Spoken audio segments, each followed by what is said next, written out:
Hey everybody, Steven here, and today I'm doing my review of the Legion Go handheld. Spent a handful of weeks with this. I'm going to do the structure of this video a little bit different compared to my other reviews also, because I'm going to break this down into hardware, controls, we're going to talk about the FPS mode, we're going to talk about performance, and I'm going to talk about the software. But before I even get to that, as a quick overall review of this, if you're just watching for like, hey, the gist of it, I think this personally is a very good device. It's great to see this with the full handheld lineup because it offers something different.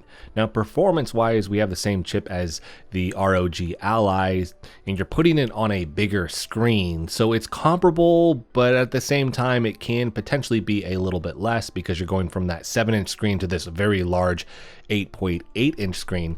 The big thing here though is taking the risk with the FPS mode, these controllers being detachable and what you can do with that. The software, it is, in my opinion, kind of half-baked right now. In the next 3 to 6 months, I think it's going to be really good, just like the ROG Ally. It's going to take a little bit of time. They need feedback from the community. And so that to me is lacking. We need more driver updates because as we are getting these, we're seeing performance improve. But I think Steam Deck is still like top in terms of software. They've just really nailed it with the deck, and now we have the new OLED version, but performance with the hardware can't quite match some of these other devices. They just have the newer processors that are coming out in it, and with that we just see performance is better and it can hit these higher resolutions than is offered on the Steam Deck. But with all of that being said, I still really like this device, and we're going to shift over now. We're going to start with the hardware, specifically the screen, and I'm going to cover everything with this, and the specs are going to kind of be just wrapped into all of this because I expect at this point most people know the overall hardware specs here. So I will break this down as I'm going through this, and then again talking about the pros and cons, things that I like and don't like with this. So starting with the screen, we have this massive 8.8-inch screen with 500 nits. It covers 97% of the DCI-P3 color space. It is 16 by 10 for the aspect ratio. We're dealing with an IPS panel here too, so the colors are really good, but we're not going to get the same contrast ratios as we would see on like a regular PC monitor if it was a VA panel, for instance. And it's not going to touch an OLED, especially when we're looking at the new Steam Deck OLED. But I do think that the colors here pop. This is 144 hertz. You're not going to hit that in most games, to be honest. So it is kind of overkill. Looking at the ROG Ally, that one has a 120 hertz screen. The new Steam Deck OLED has a 90 hertz screen. The hardware, we just can't quite hit those higher numbers with it. Even with this Z1 processor here, depending on the game though, because I'm thinking like AAA games, and with that, if you drop the resolution down to 800p, you may get higher numbers. You may get 80 or 100, maybe even that 120. If you have super low settings or resolution scaling or something like that. But in general, if I'm just talking about, hey, you're playing a AAA title, even at 800p, you're probably not going to hit 144 hertz. You look at pixel-based games, if you're looking at something like Dead Cells or retro games, then yeah, you're probably going to hit the 144 hertz. And with that, it is incredibly smooth. But newer games, like I said, just don't expect to hit that. Now, scrolling through windows and using that screen, it is great to just see the responsiveness at the 144 hertz. So it all goes really, really smooth, which is great. But again, if you're like, hey, I'm going to get this, I'm going to play all these AAA games at 144 hertz, the hardware just isn't there yet. But keeping that in mind, I still like the larger size here. I like the 500 nits. It just gets incredibly bright. I like, again, the color with this. It is just vibrant. 97% of the DCI P3 color space here. And the aspect ratio, that can come with its own issues. I know some people, you look at the ROG Ally, that is 16 by 9. I would prefer that, but with this 16 by 10, I don't think it's a big deal. We're seeing that on a lot of these other handhelds. So you do get these slightly off resolutions. So you have the 800p, 1200p, and 1600p. So you're not getting, for instance, like 720p, and then we would go to 1080p and then finish off with 1440p. They are just slightly off to accommodate this aspect ratio. Now on the screen, one of the other things I personally like is the kickstand. It is very big. The edges are kind of sharp, but I like how durable it feels. Now, if I crank it all the way back, then yeah, I could probably break this thing if I wanted to, but it would take a lot. With this being this bigger unit, we look at some of the other ones like the 1X Player 2 or the AOK Zoe A1. Some of these other ones, they have like this small kickstand. Those make me nervous. I am not as nervous with this one. And it just provides a very stable surface when I am wanting to prop this upright for this to stay on, where I'm not worried that if something kind of rattles the surface, it'll just topple over, or if I again put too much pressure on it, it will easily break. Looking at the top though, we have the volume buttons. You have one USB Type-C input. You have the micro SD card reader. You have the exhaust for the fans. We have a headphone jack, the power button, and then the 2 speakers. With this, the speakers, they're okay. Like, I don't think most people are buying a handheld with this notion of like, oh, these are going to be incredible speakers. I'm going to listen to the game or music or watch shows or whatever with these specifically. If they are great, and some handhelds do have really good speakers, that's awesome. I don't think most people go in to buy a handheld with the notion that that is going to be the case though. Most people are using some type of wireless earbud, or they're using just headphones, whatever it may be with that. So they're all right. They're not great though. I do like the USB Type-C input. I wish we had a full USB port on this, a Type A, because this is big enough, but I'm sure just if we pulled the hood off of this, it may be a space issue. On the back, next to the stand, you have 2 intake fans. This, it looks great. I like, they're big, so this device can be kept quite cool, but the exhaust area on the top is very small. And so that is kind of concerning because we have the micro SD card reader up top. For anybody that hasn't seen my video, the ROG Ally that I have, my card reader went out. That thing gets incredibly hot. So we have a thermal issue with the hardware there, and it burnt out the micro SD card reader. Now, I don't know if that is going to be the case with this device, but because of that, I'm a little bit leery of some of these micro SD card readers when they're up top and they are so close to the fan intakes and the exhaust on them. I just think we should start putting those in different places, potentially on the bottom, to avoid some of that. But I know we're also looking at whatever the layout is that they choose for the board that is going to have a huge effect on this.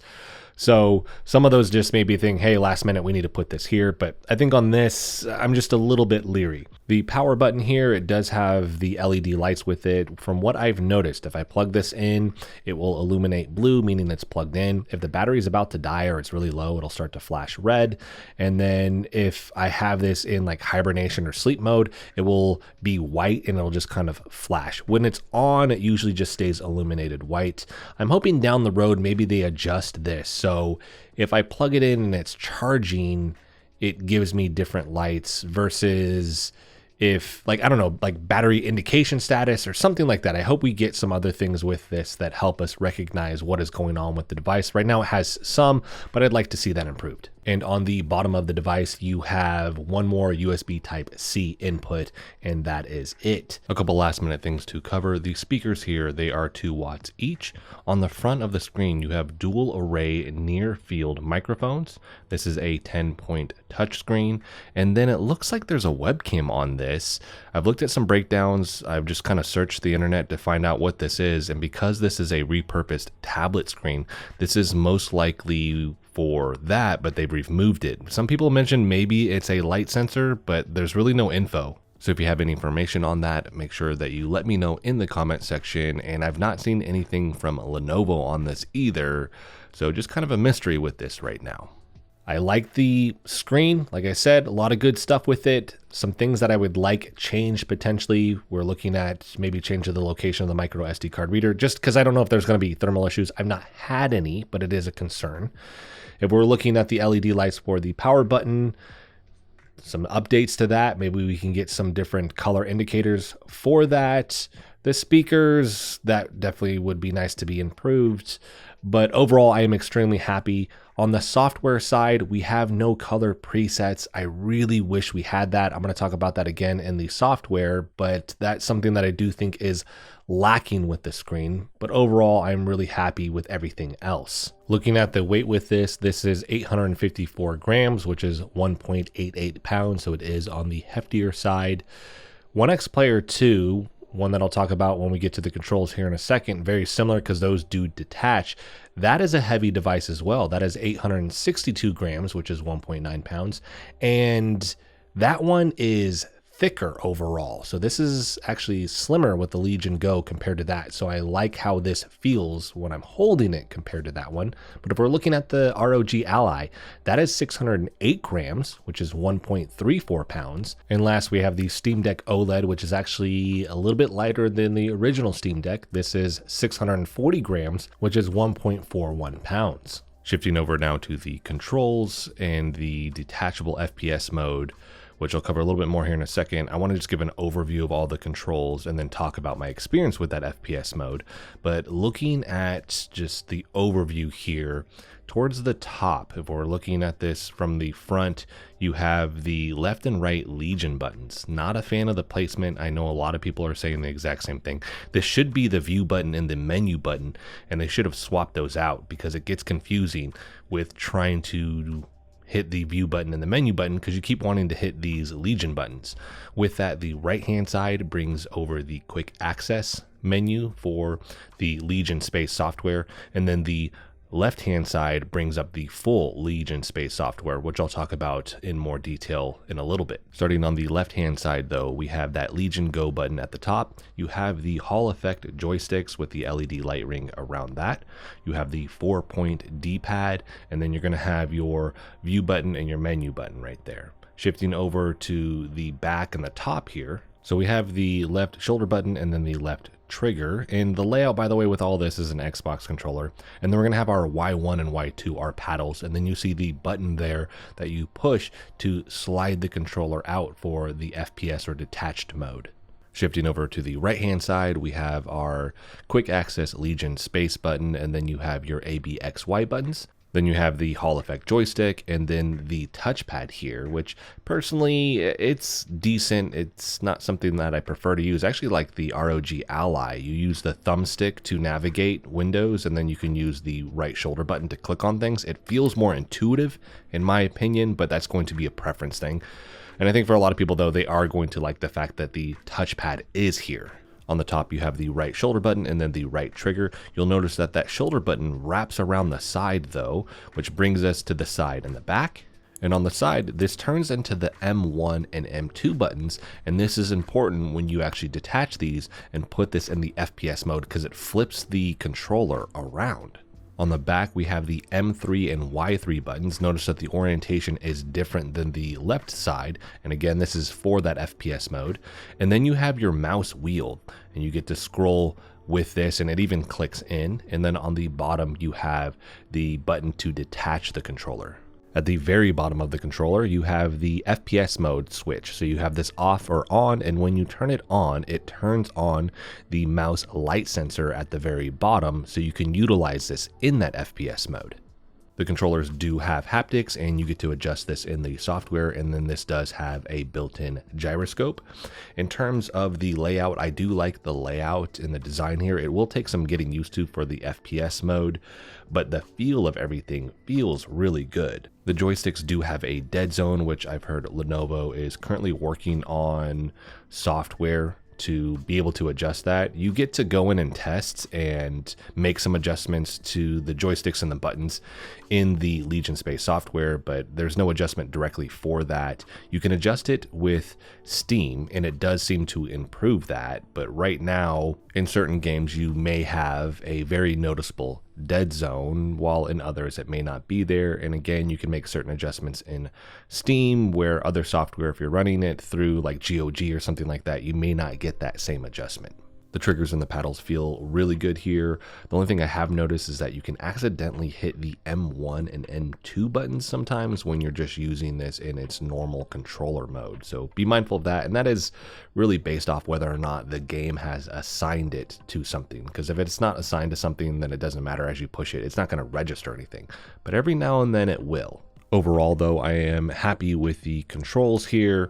It has some quirks to it, like I do wish that the left and right Legion buttons were swapped out for the view and menu buttons, and we have a little bit of a dead zone issue right now with the joysticks, but those things are being worked on, and like I said, overall, extremely happy. I think the major complaint would just be the location of the left and right Legion button. That, to me, I don't know why they did it that way. I don't know anybody that would really like that layout, but let's shift over now to the FPS mode, because this is the big selling point with this handheld and the thing that makes it so different than anything else right now.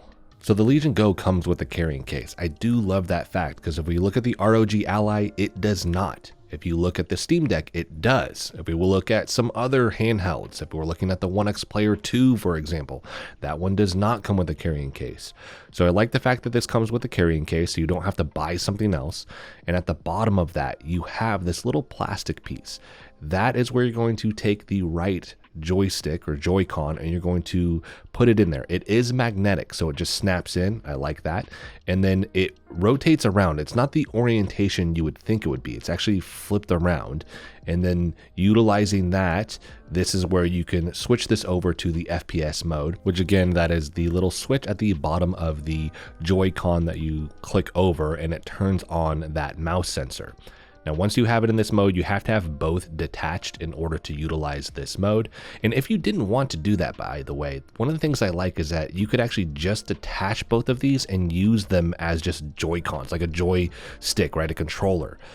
Detached from the screen. You don't need to put it in the FPS mode if you don't want to, but if you do click it into that, this is where that sensor comes on. You'll need to put it in the holder for it, and now you're using the left joystick just as the regular controller, and then the other one is the mouse essentially. So this is one of the major selling points of the Legion Go here. Very unique feature, and it's a feature that has a learning curve to it. So I do like this mode. I don't know how many people are going to use it a lot, would be the thing that I thought immediately as I was doing it. I was like, because you do have this learning curve, if you're willing to put in the time and do that, I think this is going to be something that you would utilize a lot.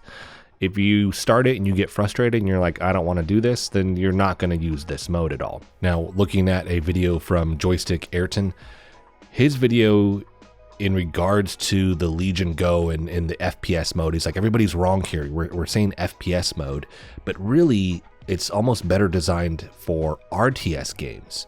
And I agree with him. I'm gonna have a link for his video in the description. And with that, I do like the FPS mode. I like using it for first-person shooters, especially when we're looking at Doom.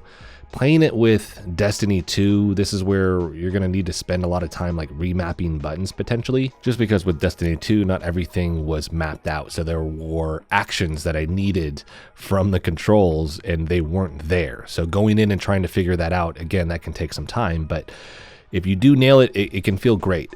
But really with a top-down like RTS style game, when we're playing that, if we're looking at like a Steam Deck, if it hasn't been tailored to a controller, you can't play it. With this, you potentially can, and I like that fact, and it does make more sense because usually with an RTS game, if I'm looking at that, it does make more sense to have a mouse and keyboard. If they do a good job with adjusting everything and really mapping it out for a controller, it can work. But overall, if you do have a mouse and keyboard, it feels more natural. So it does feel more natural towards that style of game. And it's not just like a regular RTS. If we're looking at like a Command and Conquer style game or XCOM or something like that, where we're doing like turn-based style stuff, even if it's just top down, if you look at a game like Diablo 4, it potentially can work really good for that as well. So I think the other thing people are missing is try it with other games as well. Not just an FPS, not just an RTS. Try it with other games and see, does it make more sense for that style of game? Because it can be potentially a new way to play that than just holding the device like a regular handheld.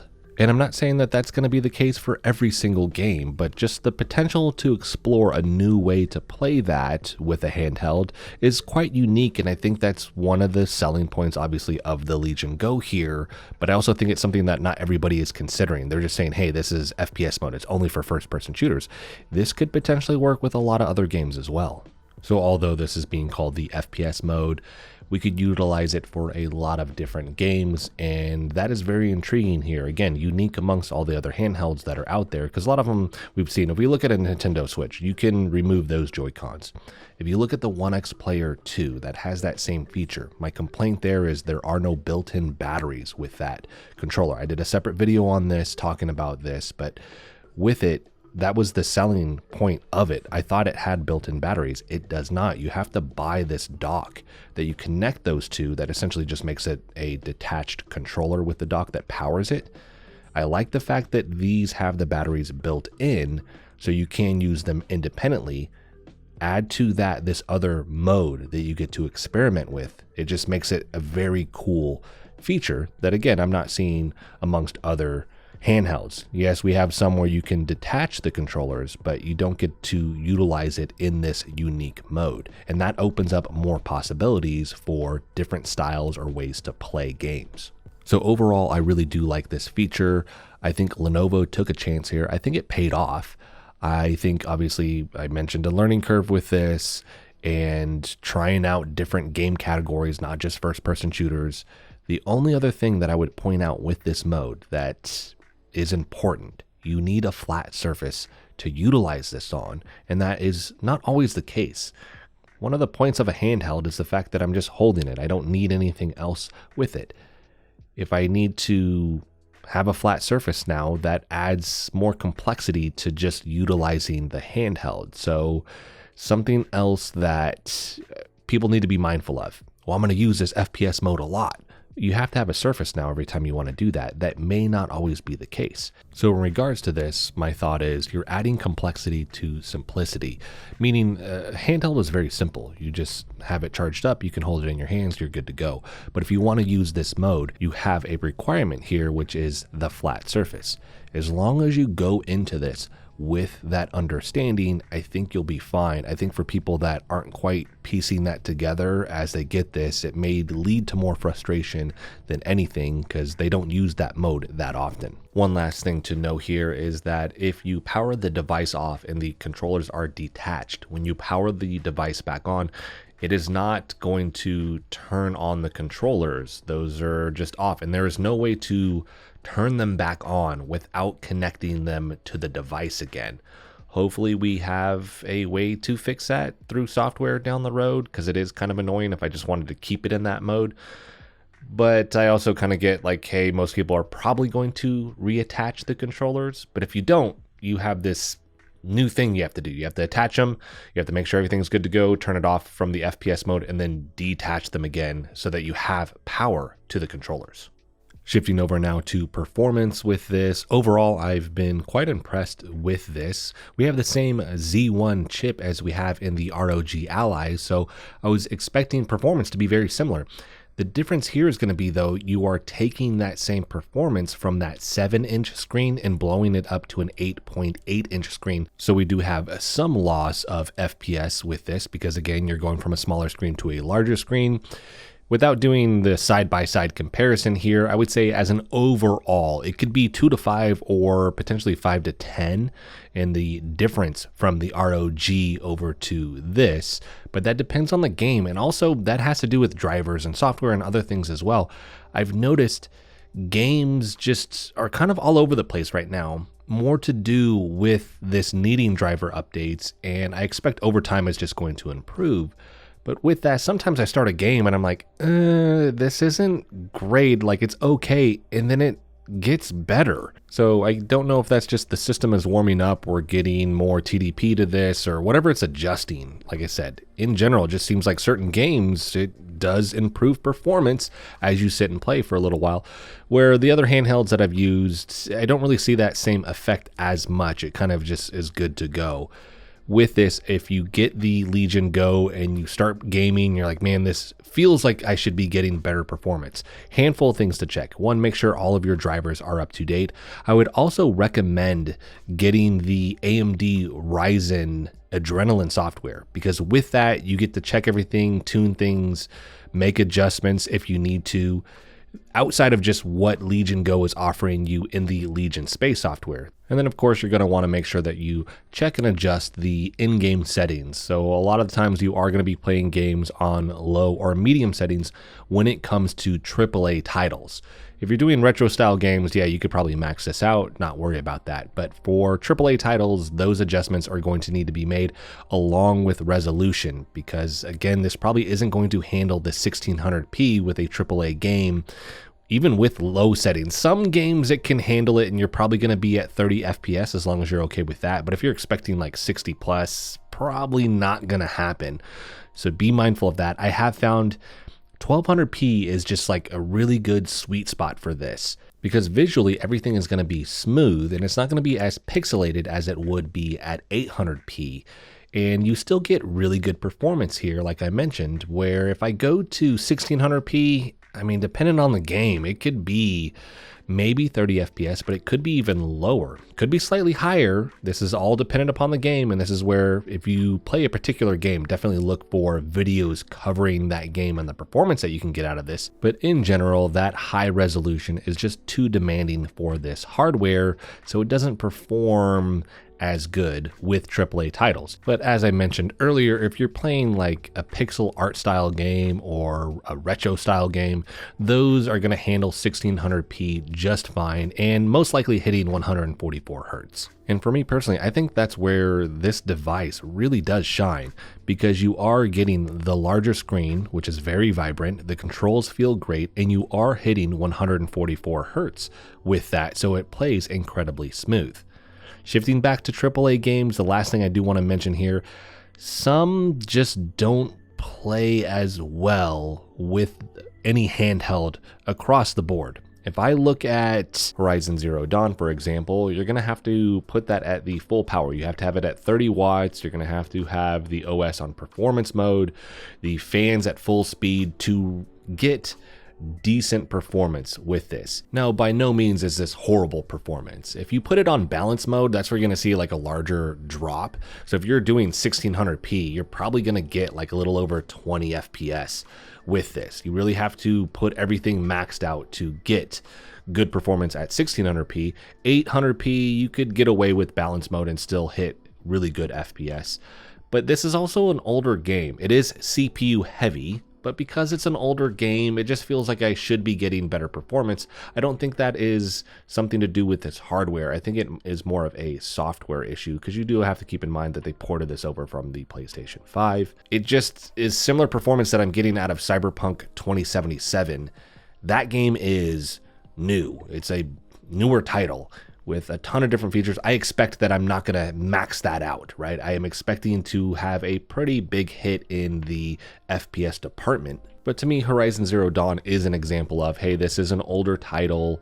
It is CPU heavy, and the software, it can perform, like I said, decent with this. It just feels like it should perform a lot better, and you're going to run into that. Every game is going to be a little bit different. Halo Infinite is another one of those games, and I'm running mine through Steam. It should perform good, but so is Horizon Zero Dawn, but for whatever reason, I just tend to have issues with it. Sometimes it plays smooth, and with that, I'll get pretty solid performance, and I can play it at 800p, 1200, and 1600. 1600 is a little bit iffier in terms of the FPS that I'm hitting, but I've had issues with the controllers, especially in the detached mode, where there's a huge amount of input lag. Sometimes it doesn't even register. It's not happening in any other games but this one. So sometimes it plays great and the experience is really good, but because of these issues, I'm not confident enough to go play multiplayer with this handheld right now. Sometimes I played it on the ROG Ally and it's performed okay, but like I said, in general, that's just a game. I can play it, it can be okay, but I find myself more frustrated because of these issues than I find that I enjoy playing the game.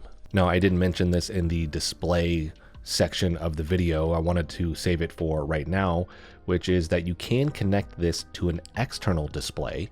And I have an RCA monitor that has 240 Hertz for the refresh rate, and I was quite surprised with the performance with this when connected to that external display, which this one does have a KVM switch, which is why I'm able to utilize the keyboard and the mouse through the monitor for the Legion Go. I played Dead Cells with this and then Doom for just recording video. Everything performed great. I mean, I'm getting over 200 FPS right now in Dead Cells with both monitors running, but if I shut off the Legion Go, I get even better performance. I even played Doom Eternal in the FPS mode on the monitor. This one I left the Legion Go screen off so I could maximize that performance, and I am playing this at 1080p. I'm quite surprised. Right now, nothing's going on, but you're seeing me hit 101, 102, 103 FPS. Now, once it starts getting hectic, that's going to drop down, obviously, but that's still pretty crazy to see with this device to a 27-inch monitor at 1080p. Now, this can do 1440p. You could push it, but with that, then you're just going to really tank performance. And right now you're seeing this drop into 60s, 70s, 80s. And this is where we start to see also these bigger jumps, these bigger leaps in terms of FPS. They're kind of all over the place. You won't see something incredibly consistent most of the time with these AAA games. You're just going to see it jump, 60s, 70s, peak 80s, go back down to 60s. You're generally going to see that. We even see this hop into the 90s. Overall, though, I am quite impressed with the external display mode here and the performance that I was getting with the various games that I tested, which I did play Terraria, which is a pixel art style game. And that one, any of those games, you're going to hit 240, whatever the refresh rate is on the monitor, capped out at 240. I doubt I'm going to hit, if I had a 360 Hertz monitor, I would hit that. But the fact that this hit 240, pretty crazy in my opinion. And the fact that I am getting anywhere from 60 to a little over 100 FPS in Doom Eternal with low settings at 1080p on this is pretty impressive as well. One last thing to cover here is that some game launchers may have issues running through Windows 11 on a handheld. That's across the board. Steam always performs great, especially if you're using big picture mode, but some other ones, for whatever reason, they just may have issues, whether that's just the game doesn't want to launch properly, it doesn't want to connect to the controller. Usually there are workarounds for these things, but every now and then you may see, hey, this comes with some performance issues potentially.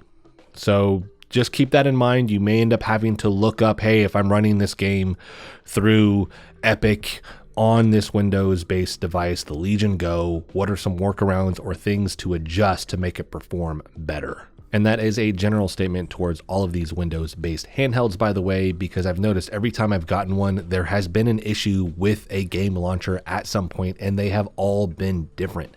It hasn't been something consistent across the board. So just expect you potentially have that as an issue that may pop up, but you may not at all. It may be completely smooth. Last thing to cover with performance here is battery life. And this has a 49.2 watt hour battery in it, and it performs quite well. If we're looking at the TDP bean on performance, which is the 30 watts, you get about an hour and a half to 2 hours of gameplay out of this. If you shift it over to balanced, which is auto adjusting, but it's sticking around 15 watts, and you'll get about 3 to 4 hours of playtime out of that. Looking at the Steam Deck, the OLED, the new one has 50 watt hours with that, so that's where you're getting even more battery life out of that device. The original was 40, and the ROG Ally is 40 watt hours. So those are smaller batteries with the original Steam Deck and the ROG Ally. But if you watch a video breakdown of the Legion Go, there is enough space. They could have put a bigger battery in this, but that's a compromise that they made, because as you do increase the battery size, you increase the overall weight of the device. And it just being a larger device, if you make it too heavy, it's going to be harder to play with. It's just for those longer play sessions, it's not going to be comfortable.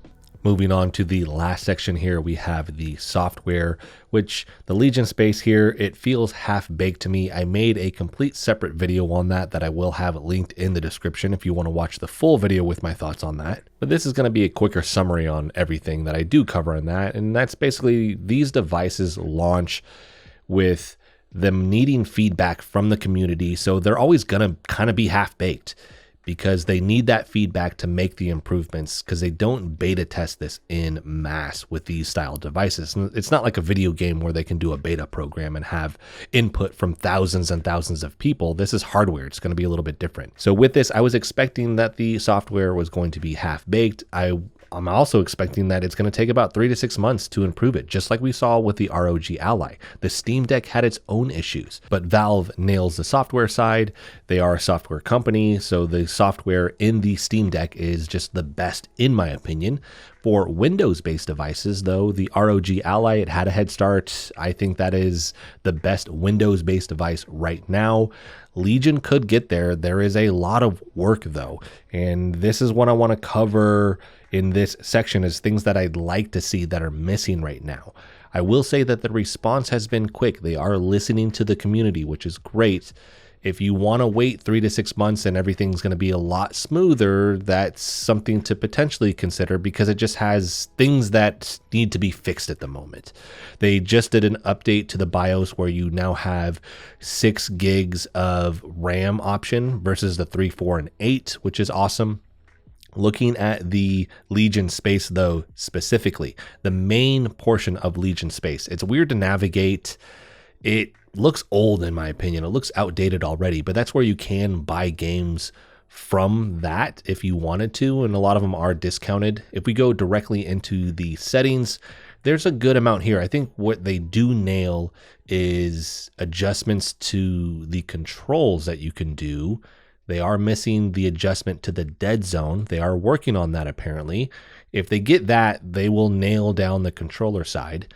If we're looking at the quick access menu, this is where I do see a lot of things are missing that should be there, especially if I am comparing it to the ROG Ally, where you can add a lot of things to that. You can customize it where you cannot with this. So I wish it did have customization to it. So just some examples of some things that I would like to see in this would be the TDP controls are there, the customization is there, but you don't get it for the fan speed. You just get to turn it on max and that's it. Adjustments to the performance metrics, what's being displayed, where it's being displayed.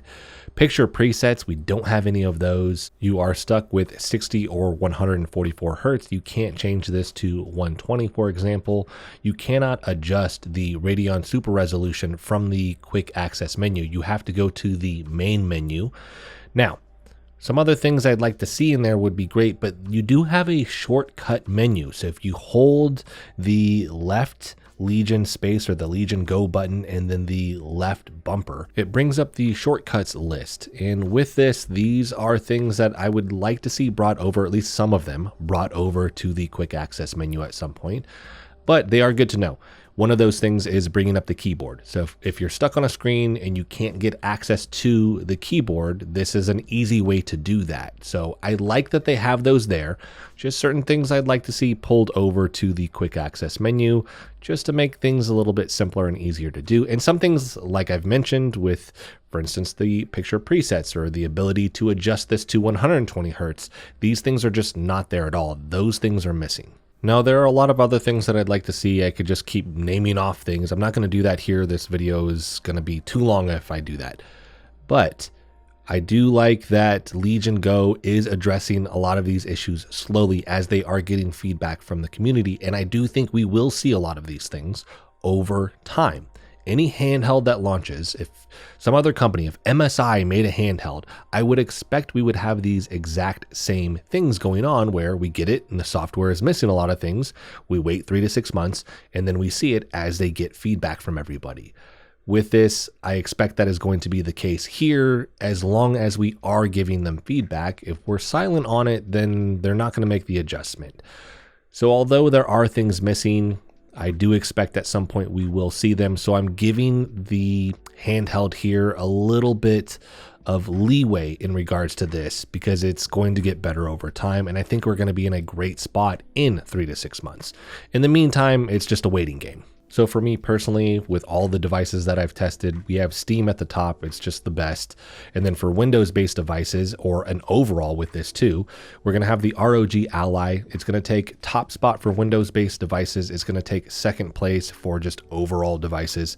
And then third, we will have the Legion Go. And then underneath that, we will have 1X Player and AOK Zoe. They have the same parent company, which is like one netbook. But with that software, it's just not that great. It's taken them forever to slowly update it to get just basic things with it. And that's a hardware company. So they are specializing in hardware. Software is kind of like just a afterthought.